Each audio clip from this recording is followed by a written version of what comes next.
And I don't think it necessarily means that men are bad.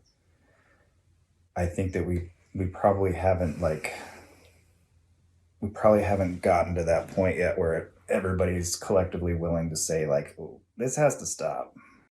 I think that's what these women want for their husbands is they're not looking for them to go through 6 months of therapy and crying all over the place. Oh, They just want them to no. feel better. Yeah.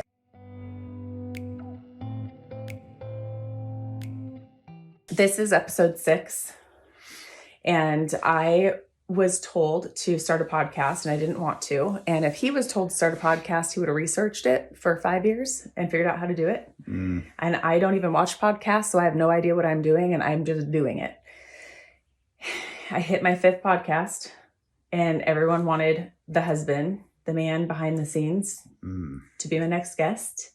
And I know that if I want you to sign a greeting card for somebody, you need...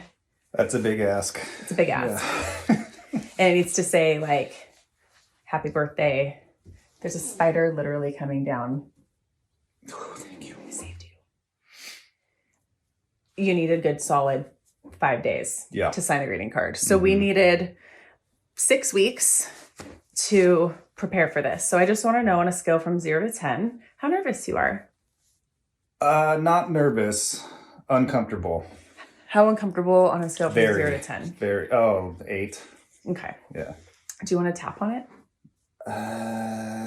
Want to? Yeah. No. What if this was a setup and we were going to do a tapping session? I'd be pretty upset. Yeah. Don't worry, we're not doing that. Okay, good. So, thank you for doing this with me. You're welcome. And I have a lot of lovely ladies who trust me in the work that I do with tapping. And I always tell them, there's a really good man behind it all, but we just don't get to see him because he's busy and working and quiet and not in front of a camera and not really super into conversation. But as a family, we have a lot of conversation. Yeah. Very, very serious, fun, all the time. So we just wanted to give everybody a dose of you and who you are. So who are you? Who am I? I am a farm kid from Dinuba, California. I was named after my dad, Mike Sr. And I don't know, I've now spent half my life married with kids and I just turned 40 and I can't believe how fast it went. Yeah, we just found out that he's known me for over half his life. Yep. So that's it. I don't know. The farm kid who's an adult all of a sudden. Yeah. So I want them to know a little bit about what you do for work. Okay. I am an electrical metering systems technician for PG&E. That is not a meter reader. Everybody thinks that's a meter reader. I was a meter reader. That's how I got in. But yeah, I work with electricity on the ground, just fixing problems, wiring new things, dealing with communication stuff, kind of all of it at the meter panel. Great job. So can you explain the difference between at the meter panel on the ground versus fixing an outlet in my house? Yeah. Electricity is electricity, so it kind of does the same thing. But I know how to change a stinking, outlet or whatever, but that's not what I do. Like, I'm not an electrician, so I don't know, I could never wire a house. I could, but I couldn't to code and all that. I don't do all electrician stuff. That's a whole different deal.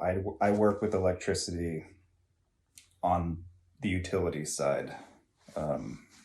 Everything from little stuff, 120 volt, all the way up to really, really big stuff. But all not on customer side, not on home side, all outside. Before it gets to your house, I work with all that. So when we see large buildings, so we have a large building that just went up in the middle of our nowhere. Yeah, I wired up their whole meter panel. Current transformer, really boring. I'm not going to explain it, but big stuff. Big stuff. Yeah, I wired up their whole thing. And then after the meter, it's all theirs. So department stores, yeah, large banks, yeah, large buildings. Yeah. All right. So we have some super fun questions. So somebody asked us how we met. And I usually just totally take over and tell the entire story. So I wanted to give you an opportunity. Oh. I was snowboarding with my friends. I was 19. I did a lot of snowboarding then. And I was riding back down to a lift, and there was a girl sitting there, and she said hello, and I said hello, and that's how we met. Sat there for a while. I tried to go back and snowboard some more. You said something about how you could be the girl I marry or something. And yeah, so I followed you. We walked back to the lodge or whatever. And that was it. I think I got your phone number. I'm not quite sure how that worked out. You got my phone number. I got your one, both maybe. Yeah, that was it. That's how we met. Snowboarding. I was snowboarding. You were sitting. I had snowboarded that day. Just not on the same slopes as you. Mine were more shallow. Yeah. So, do you want to tell a little bit about our story or save that for another time? I mean, it's a long story. It is a long story. Yeah. So I'll just pop through some of these questions. Okay. They're just kind of fun. And maybe we'll share a story another time because we have a crazy story. Mm-hmm. And the way that I kind of was like, I don't know, like, you better get my phone number because I could be the girl you end up marrying. Like, what 19-year-old boy wants to have marriage thrown at him? And how silly of you to follow me. But, just the other day, we were gardening. We were really learning how to do this.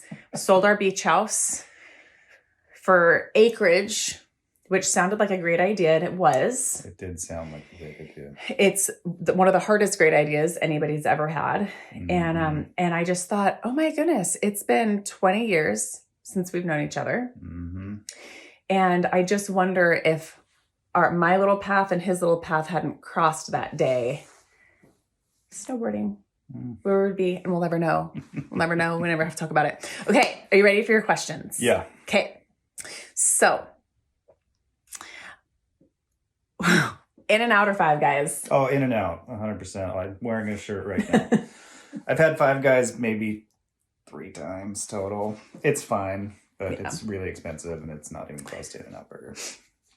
I could eat In-N-Out Burger every day and be thrilled. Mm-hmm. Mm-hmm. Mm-hmm. Mm-hmm. In fact, I might have had to bribe him with it tonight to get him to sit down. Just kidding. Okay. What is the best part of being an adult? And what is the worst part of being an adult? Okay, that's a big one.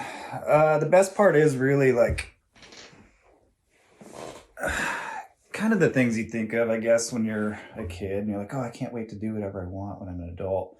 I mean, obviously that's not totally accurate because it's mostly just giant responsibilities. But you do kind of get to do whatever you want in a certain sense as far as like how to shape your life and your lifestyle and your goals, like what goals to go after and what things to pursue. That's probably the best part, and then getting to see some of it come to fruition and then seeing the stuff that doesn't work out how you wanted, but then works out differently and sometimes better. That's all pretty great. It can be hard too. And sometimes it takes a long time to see stuff, see the end result of efforts you make. But yeah, so that's the best part, I guess, just seeing it all kind of unfold and enjoying things that you didn't think you would enjoy. And yeah. The worst part, it's really stressful. And it doesn't stop ever, and you think like, oh, if I just get, the last few years, it's been like, oh, in 2 weeks, like things will be. It's always in 2 weeks. Yeah. Like, oh, as soon as I get that project done, like things will calm down. We'll be able to relax and enjoy ourselves. That day never comes. You're never done with stuff unless you choose to live, a lifestyle that like lends itself to that, which we have not. But yeah, it's never over. The work's never over. So then you just find joy in the work and accomplishing dumb little things or huge things or whatever. And it's really, really, really hard all the time, and it never ends. But it's rewarding at the same time. If it wasn't hard, it'd be really boring. Yeah. So, yeah, I hope that answered it somehow. It is hard. It's hard. It is hard. Hard isn't bad. How's that? It's hard, but not bad. Yeah. It's just really hard. Yeah. Which is certainly like in my work for anybody who's listening or watching who is maybe a client or a group girl or even just a very quiet follower on Instagram. I really, he really is behind me in my work. And I've said it 1,000 times, you know, this is hard. What you're going through is hard and it feels bad, right? Because what we're doing is like, we're really feeling those feelings. Mm-hmm. And as humans, probably 85% of us is controlled by our subconscious and our feelings. And so it feels, whenever something feels really hard, it actually translates to feeling bad in our body. Mm-hmm. And then we want to try to think it and overthink it and try to solve it. And then we feel like we're the problem because we can't fix it. But just to, you know, you were the one who taught me that this is really hard. But it doesn't mean it's bad. Right. And hard is actually really good. Yeah. And it reminds me of when, you know, the stupid cliche saying of it's hard, but it's not bad. And, when life, you know, when something happens and people try to give this like kind of shallow advice of like, everything happens for a reason, that one, yeah. Right? Isn't that the worst? Yeah. Everything happens for a reason, you know, and something horrible has just happened and someone's saying, well, everything happens for a reason. To, you know, one of the greatest things I ever heard was like assign the reason to it, because whatever it is that just happened probably felt really bad and is probably really hard. But if you choose to see it as a challenge and choose to overcome it, then now you're actually assigning a reason to something that happened and taking something really hard that felt really bad and making it good. Mm-hmm. Like kind of like fighting back. Maybe not so much as like you're assigning reason to it or I don't think we're in charge of that a lot. I think that we can find meaning in things and find like the intended purpose of that hard situation or see. I just like giving it a purpose. Yeah, that's fine. I don't know. I feel like there's always lessons to be learned and things to find and reason to find and stuff like that. I just don't know that we're always in charge of that. But what about like this is just hard and makes people want to crumble? Yeah. And go like, okay, what if this is hard and I'm going to like use it to strengthen me and now I just gave it a good purpose? Sure. Because when people say everything happens for a reason, they're trying to say like something good will come out of this. Yeah. Not always. Not if you climb into a hole and start getting into all your addictions and vices. Yeah, you have to choose to find. There we go. See, we always get on the same page. Choose to find the lesson. There we go. Choose to find the lesson. Sometimes it takes a stinking long time, like years and years, to eventually like, now I can look back to things that happened 4 and 5 years ago and be like, oh, yeah, okay, I see what good came out of that, you know? Yeah, you do have to choose it for sure. Yeah. Okay, another question for you. Yeah. What's it like being Mr. Unstuck? It's good. I'm really proud of you for this thing that you've built for yourself and what you're doing. And, you know, you found something that you loved and you turned it into something you do every day and share it with people all over the place. It's awesome. Yeah, it's good. If we were both like me, we would never show emotions or deal with them or... anything like that. And if we were both like you, it'd be constant emotions. And so it's good. I'm very happy to be in the background of this. I'm really proud of you for all of it. Thank you. Built. Yeah. And he really is behind me because and it's such a good thing. Sorry to cut you off. It's, you know, you're not, it's so meaningful and important, you know. That's really cool too. I like seeing that, you know. You're not just doing, it's not just for fun, or it's not just to make money, or it's not just, you know, like a mundane thing. Like you really found something important, and yeah, it's I'm into it. Good job. Thank you. Mm-hmm. Well, and that takes a lot for you to say, I know, because the older we get and the more we learn, we're more traditionally minded. Mm-hmm. if we could go all the way back, I would definitely not have had businesses or small businesses or always trying to do like a side project. I would have definitely been more hands-on with the kids and just like anchoring into those years. But before I found tapping, I was really involved in the church, and it was a lot of time and a lot of energy. And there's kind of a climate with church that's like you're serving and you're giving your time. And I was able to give a lot of my time there, and our family kind of went on some of the back burner in our house. So, I know that you would always prefer me to be a little bit more available, but I remember at our old house, I don't remember the whole circumstance, but you built me that giant barn door to close off our living room so I could gather women around the table. And you said, you know what? I know no matter what, you're always going to be gathering women. Yeah. And it just meant so much to me because I oftentimes would rather be on a rock in the sun, just be relaxing, or be at the beach, or be doing whatever relaxing thing that you've provided me the life to be able to do. And for some reason on my schedule continues to be meet with a woman, get her unstuck, break her free, gather women, gather women, gather women. Yeah. Yeah. So, you're always doing that in some capacity. So to see it take a more official form has been great. Thank you. Do you remember the first time I tapped and what changed and what you said? No. So we were going through a really hard time in our marriage, and we were on the side of, this has been really hard and it feels really bad, but we're going to do all of the things that we need to do to get to the other side of this, where we have to believe that God is good, that if we're faithful and communicate and do all the things, that we're going to get to the other side of this thing. But at the time, we didn't see that future yet. We just saw a lot of heartache and a lot of hard times. Yeah. And we were seeking, counseling for the first time in our marriage and just really trying to do all the things. And I got a phone call from a friend who had found this weird tapping thing and wanted me to be her guinea pig. Oh. You really don't remember this? And so I said, yeah. And I was so almost depressed. I was pretty depressed during that time and still had this chronic anxiety that I'd had for years. And she reached out and she starts having me tell this story, and I'm tapping on my face. And I thought it was so weird and so stupid. And she had totally lost her mind and gone crazy because we were Christians, and Christians don't tap on their faces and breathe and do woo-woo stuff. Yeah. And so I remember in those, I told this story and I was like, how we cried a lot. Okay, I cried a lot. There was a lot of emotion. Yeah. And I remember sitting with her and I'm tapping and I'm like, she's freaking crazy. But I'm like, I don't care right now. I'll just do whatever she tells me to do because I trust her. And I'm like, and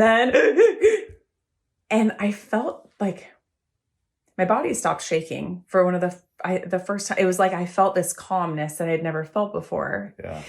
And it took a few minutes and I told the story again, and I wasn't crying and I wasn't, and it actually felt, it was another cliche, was that stupid cliche that time heals all wounds.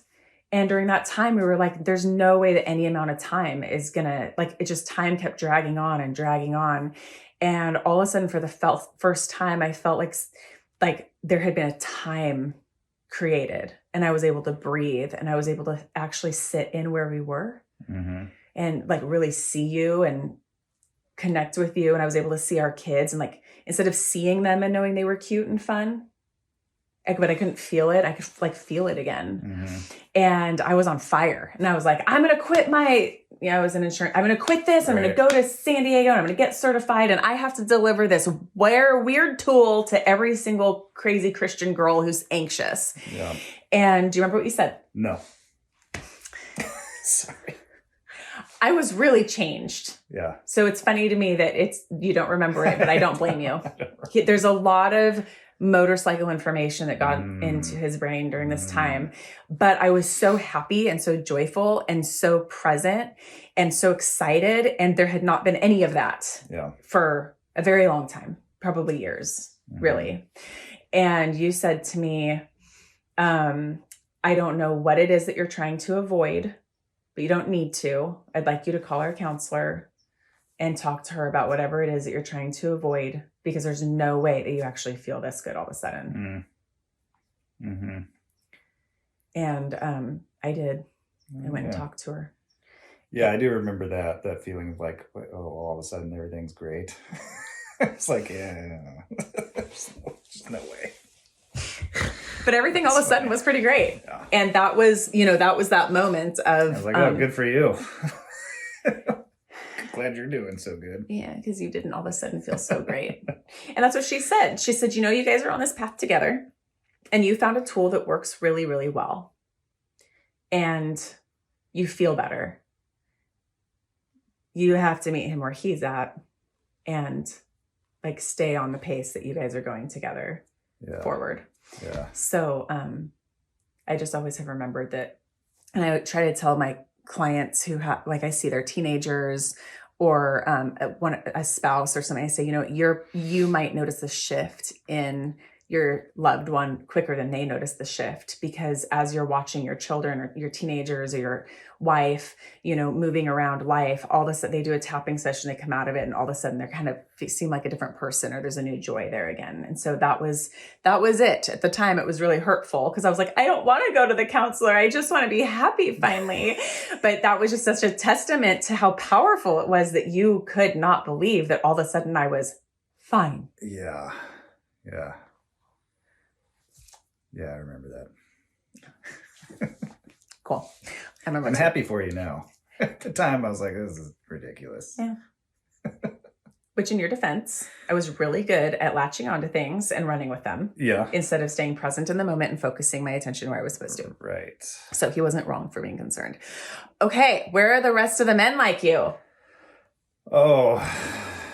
This might be a part B question for next time. What do I know? They're around, I'm sure. They've all been married for 20, 30 years also. We just, you know what I mean? I think we tend to hear about a lot of bad stuff, but that's just kind of people's nature or whatever. But there's good people out there.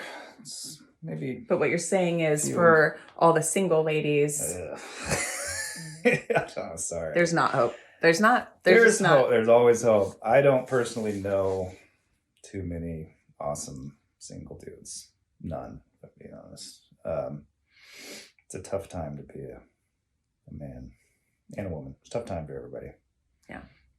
We'll dig into that more next time. Yeah. His insight on that is really powerful. People can turn it around. People can be great. I wasn't always, I'm not saying I'm great, but I wasn't always like He's great. Super reliable. I was always pretty reliable, but people grow and change and improve and all that. So there's hope. For sure, there's hope. Yeah. But there's certainly not as many good men as we would like, that we need. It doesn't seem like it. Yeah. What should godly women know about men these days? Oh, good question.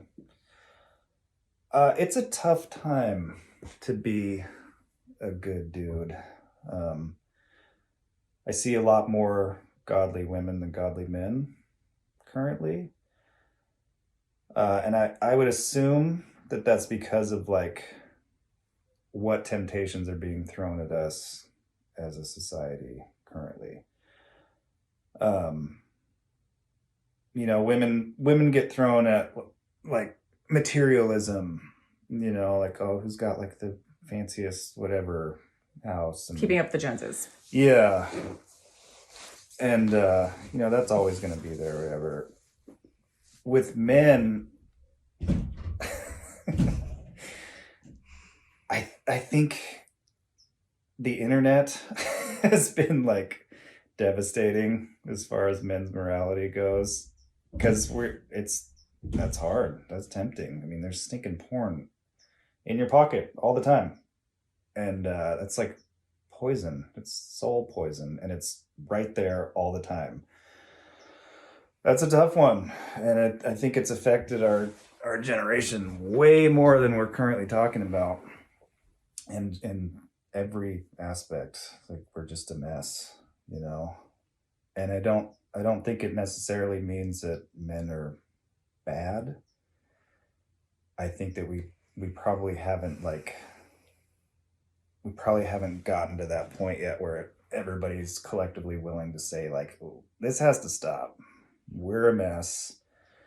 We're watching all this porn all the time. Every stinking Instagram's constantly trying to show you women. Like everything is that all the time. And that's tough. I mean, that's like our Achilles heel, you know? Men love women. And it's hard. So I don't, it's been devastating in my opinion for men. And it's going to continue to get worse, unfortunately, I think, because now, you know, we've got a whole generation of like 18-year-olds who becoming adults who they've had access to the internet their whole life, you know, or at least, you know, my generation was given a break. You know, I didn't really have the internet. I mean, we had it, but not really. Like you weren't about to search your parents' computer. No, and I didn't have an iPhone till I was like 10th almost grade. No, and I had a cell phone with, you know, T9. And that was it, but I didn't have the internet on a phone till I was like almost 30. So, yeah, it's going to be tough. I think it'll probably have to get so bad that it's obvious that people are going to have to make a choice. Like, okay, either like give your wife permission to like restrict your phone or whatever, have some of the apps that like tell on you if you look at something or whatever. I think that's probably going to be a great answer for a lot of that. I think there's more good men out there than you realize. They're just currently a mess because that temptation it's constant, you know. And then you always have all the other stuff too, like materialism and worldly, gross, whatever, you know, that's the stuff that's always existed. But I think the internet has really been pretty devastating for modern men. Yeah, I agree. Yeah. I have quite a handful of clients who come into our work and their husband's not the problem for them. And it's always refreshing. Yeah. You know, this like really good guy and good man and good dad, and not all of them at all, but every now and then, all of a sudden, they're devastated because they've found out that their husband has been looking at porn for their whole entire marriage. Right. You know, even worse, some have had sex addictions outside of their marriage, because with a sex addiction, they can really show one woman a lot of respect and honor while treating other women like, like you they're know, just objects.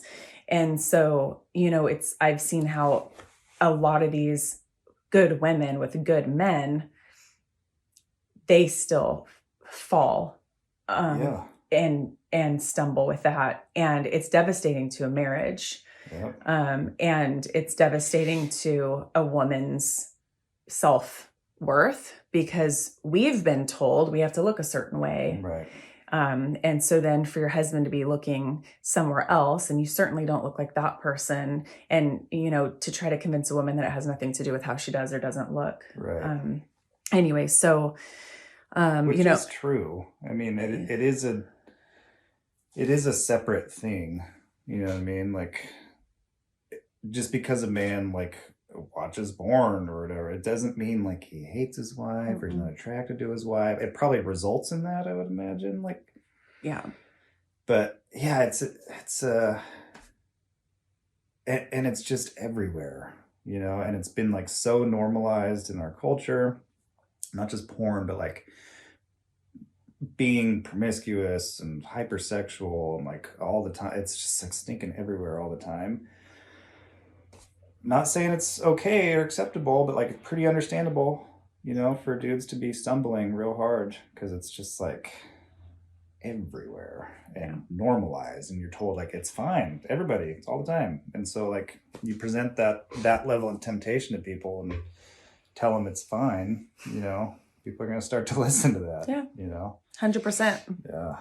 Thank you. So there's one more question that is perfect following that. How to get, this is actually a client of mine who is married to one of the like good, strong, goes to work, works with his hands, like, you know, like man's man. Yeah. But with that, you know, and a lot of engineers and a lot of, right, kind of in their head, taught not to cry, taught not to feel, not to have emotions, like tough it out. Yeah. But we all know, I mean, hopefully by now, a lot of us know that those things don't just disappear, they kind of fester. And what we don't take the time to understand about ourselves and maybe heal and sort through can wire in pretty deep and just get worse over time. Yeah. So she says, how do I get my husband, who's very similar to you? He is. All right. Some of these girls have very similar husbands. And the Enneagram, we talk about the Enneagram. Love the Enneagram. And some of these wives have Enneagram 5 husbands. And so we all have very similar husbands. How to get a husband like you to take steps with her in an emotional healing journey. Gotcha. Yeah, that is a good question. So I was not like against it in the beginning, I was maybe just like, it was a phase, like she's, into some weird thing or just making her feel good, fine, whatever, it'll pass. And then it didn't pass. And, you kept going and kept going. I'm very logical and like practical. So in the beginning, it was like, this is nonsense. All this insane, like, energy stuff and blah, blah, blah. I didn't want to believe it because, you spend your whole life like that stuff's for weirdos, To get him, you're not going to get him to go along with stuff. Let it be at his own pace and on his own. How do I put it? Present some like options. Like, okay, I've never tapped really. I mean, maybe once or twice, but it's just kind of not my thing, right? I've done EMDR. Loved it. I couldn't like get some stuff sorted out. I was overthinking a lot of stuff and making some connections that weren't there and blah, blah, blah. I'm just getting all wrapped around the axle. EMDR sounded super practical and it made sense. And I could think about like, oh, this is how the brain works and blah, blah, blah. And you do this and that. And scientifically it makes sense. So it's like, to me, that one made sense. And so I did that and it was great. It helped me immensely. So yeah, like there's other options, not everything works, a lot of us are not as emotional as our wives. There's emotions in there, but just how to like tap into that and how to, make it make sense for him.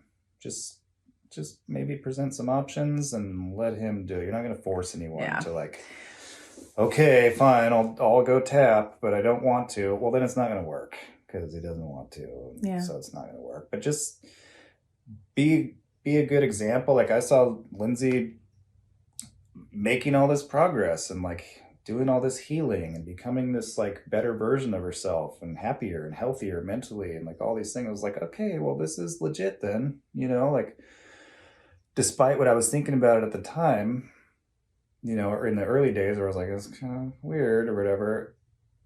At some point I couldn't deny it anymore that like, this is helping, so something's happening. So yeah. And then when it came time for me to like need some stuff, I found something similar and loved it. Well, and that's a good point too, because a lot of people don't necessarily know that you don't tap. I've never said that you do or that you don't, but it's kind of funny because you don't. So I think that also, is a testimony to there's so many powerful tools. And I think one of my downfalls, which is why I didn't take it seriously, is I always wanted to like find the one thing, like the one person who's my best friend for the rest of my life. And like the one like place we were going to live forever. And like, I want this like certainty that one thing is going to be my everything. And we know that that's God. I mean, as believers, but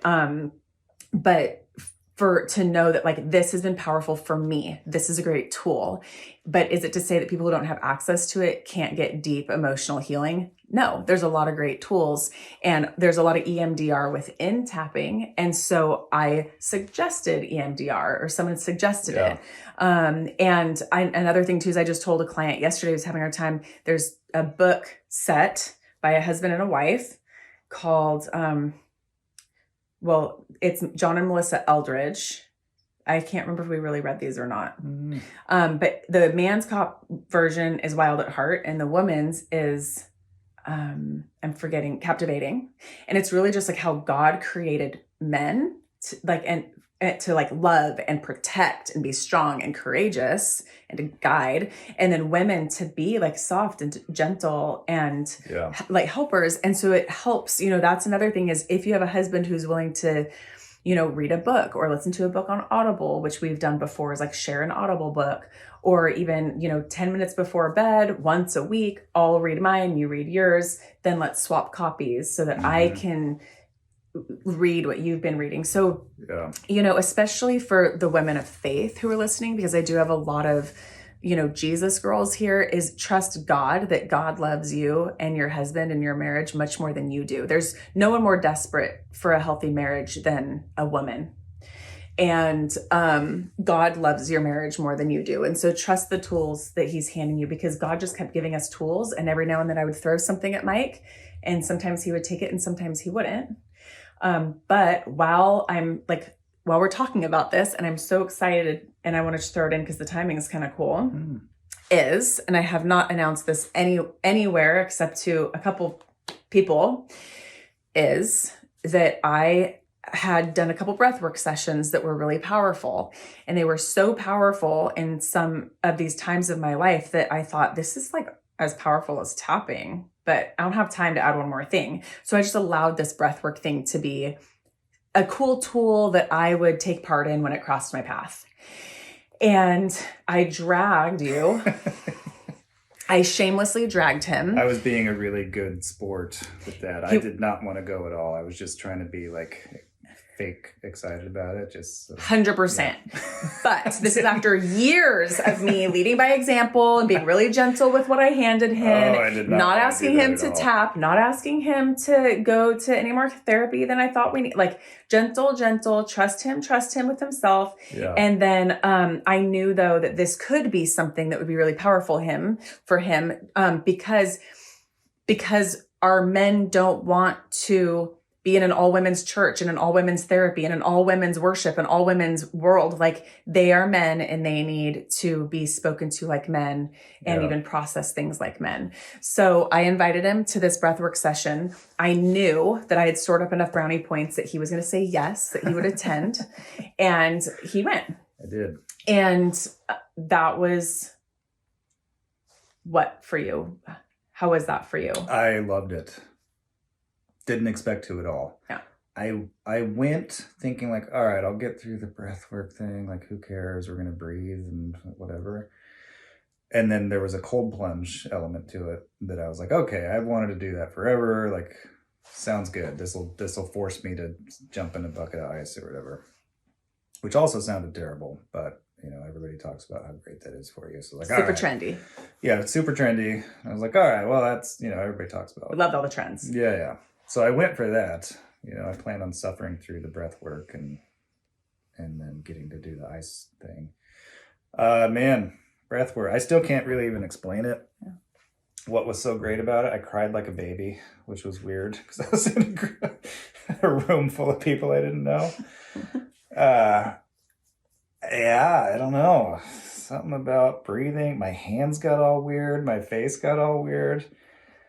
And yeah, just like tapped into something that like I did not know was there.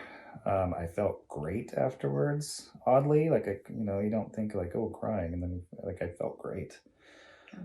I like put some stuff together mentally, I think, like saw some events of the past a little more clearly, all without having to talk. I didn't have to say anything. Didn't have to look at anyone. Didn't have to answer any questions. I had to lay on my back and breathe really hard for like... It was hard. Was it like an hour? Yeah. It was like a long time, but it flew by. I loved it. Like, I'm totally going to do it again, which is insane. But yeah, absolutely loved it for reasons I can't really explain. Yeah. Well, and the thank you for sharing that. And the reason I mention it is because this gal who wants her husband to get in touch with Oh, yeah. maybe some of those emotional things or some of those, you know, a lot of my women say like, my husband has this trauma and I know what it is. Yeah. And I see exactly how it affects his daily life. And I just want him to be free of it. How do we get him free from it? You know, and these women know, like, if they could just get their husbands to tap, then they could break free. But, you know, their Not husbands... necessarily. No. But I'm saying, like, what tools are there available to men that if you present it properly and maybe if it's the right time, it could be very powerful. For sure. And I think that was a really powerful one. It was. Also, I need to touch on something. I don't think it's right to like shame men for not wanting to like get all emotional and like go cry it out or whatever. Like, I think it's a really good quality that God put in us to like hold it together. You know what I mean? Yeah. Like, I cannot fall apart and be an emotional mess right now. Like, I need to keep my wife and children alive. Got us through all of our hardest times. Yeah. Like, I mean, in the beginning with us, like, all I knew how to do was go to work. You know what I mean? I was like, I'm horrified of all of this. I just got a stranger pregnant. I have no money, no job, no idea at all. I just got a stinking job and went to work and held it together the best I could. Yeah. That's a very important quality. Well, and that's in the book. At some point, yeah, it's healthy to address some of the stuff that, you know, hurts, or some of the things that have like affected you in different ways. Like, at some point, but never. I don't think it's good to ever like shame men for like not dealing with their emotions. No, I think it's men's fathers who shamed them as children for falling off a bike and crying. And just a lot of dads say, you know, get up, toughen up. Well, I don't think that's cry. always bad either. I think there's a good element to that where it's like, yeah, there's no reason to cry about that. Like, you're fine. That's really good. It can go too far for sure. It's a weird balancing act we have to have, you know what I mean? Because I can't fall apart at work, you know what I mean? It's part of what's wrong with society is maybe some men are a little, too out of touch with that holding it together side. You don't want to swing the other way completely. You know, we do have to go be men in the world, but there is a time and a place to like address some stuff, you know, otherwise, you know, at some point you explode or whatever, which I definitely have done in the past. Like, hold it in, and then it comes out. Yeah. You know? But to have the right tool, the right timing, you can get a lot of work done in a short amount of time. With the breath work? Yes. Yeah, with breath work, things like tapping, some of the men I have helped, husbands of clients that I've helped, it's a lot of really deep, really rapid work in a short period of time. And I think that's what these women want for their husbands, is they're not looking for them to go through 6 months of therapy and crying all over the place. They just want them to feel better. Yeah. So shameless plug is that watching you have that experience, really get in touch with something that I knew could be there. And I was never going to be the one to help heal that in you and to give you that time and space on your own. But for you to come out of it like feeling good and feeling stronger, and you talked about it for days. Yeah. And my best friend is very similar to him and came out of it feeling the same. And so it only made sense that this was a tool that we need to now be hand delivering to those who are willing and maybe who aren't going to go to traditional therapy and who aren't going to tap. And for some of our big, strong men who need a moment to just rest. A lot of it was restful. A lot of it's meditative. Yeah. Just really trusting your breath. And so, my best friend and I have now linked arms with his support again to get certified and to kind of offer this to my people. And it's Brandon Grew, who I just want to mention because his being a man kind of in a breathwork healing type facilitating way was really refreshing to see a man in that atmosphere, like another strong, like healthy man delivering something so powerful. And so we're going to be part of his network. And so if you want more on that, there's definitely ways to connect you there. And because I have no idea who my next guest is going to be, it's as much of a surprise to you as it will be to me. Maybe he can show up and really speak into some of the women who might be listening who really love their husbands, honor their strength and power, but really want them to have a moment that is the same kind of moments we get with tapping that are so special, that we are so personal to us. Mm-hmm. So. Yeah, this has been way easier than I thought. I'll come back. What, this podcast? Yeah. Okay, so we're going to have session 2 where we might dig a little bit deeper into things like the difference between nuclear, gas, and electric. Okay. Yeah, you're not quite wording that in a way that nuclear. makes sense. Yeah. Word it. Like misconceptions between electric and generation sources of electricity. Whatever. Such a Nuclear, electric nerd. Coal, hydro, yes, solar, wind. Okay. And another question for next time to get everyone excited is our daughter said something to the effect of, how come literally every single person now is bipolar or has an eating disorder or some addiction? And Mike had an amazing answer. So we're going to go ahead and give him what? I think I ranted. Yeah, he ranted. So we're going to give him a couple weeks to like simmer, put it together again, and bring it back. Rational way. Yeah. So I can do that. Yeah. Thank you for doing this with me. You're welcome. I couldn't continue my podcast without you being here because I promised that the next episode was going to be my husband. Oh, dang. Yeah. So thank you for being here. No problem. Anytime. Not anytime. It's another time. It's on record. And thank you to those of you who listened or who watched.